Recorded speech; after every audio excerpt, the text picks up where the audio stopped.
This is another thing that I thought I would never do. Well, I labored with that delusion for 37 years. And then equipment came out. And this cart here is a wonderful device for people with disabilities.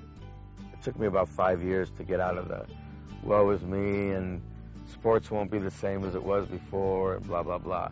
Then when I started getting involved, I started realizing it is the same, you just have to do it differently. It's actually better because it's harder. Yeah, I mean, you have to put the ball in the hole, you know, but the only difference is you don't have your hips and your legs to get the power into the thing. So basically just using your arms and technique. It takes me 2 shots to get where most people get on one. The seat swivels 100 or 360 degrees, and I can hit the ball from a seated position. I didn't know I could do that until these pieces of equipment came out just a few years ago. And when they did, I reconnected with my buddies from high school. We had a reunion and played together for the first time in 37 years.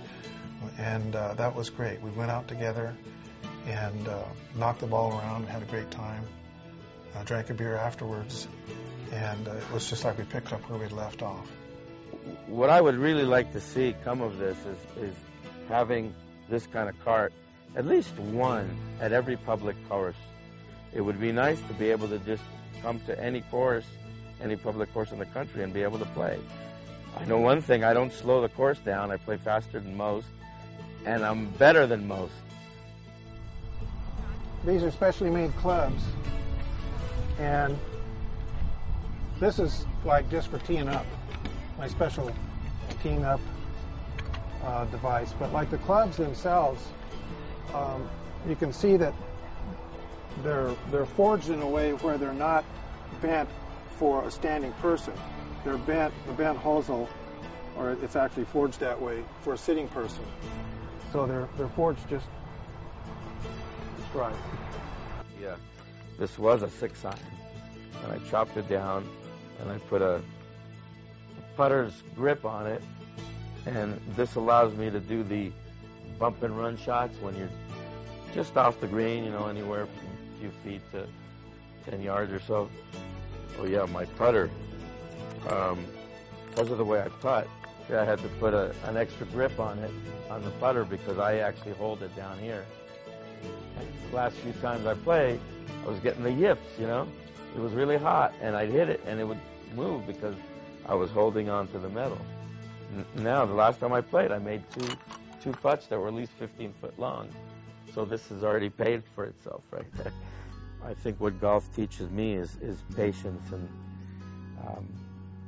you know, one of the people that helped me to learn to swing years ago, before I got hurt, one of the things he would say was, the easier you hit it, the farther it goes.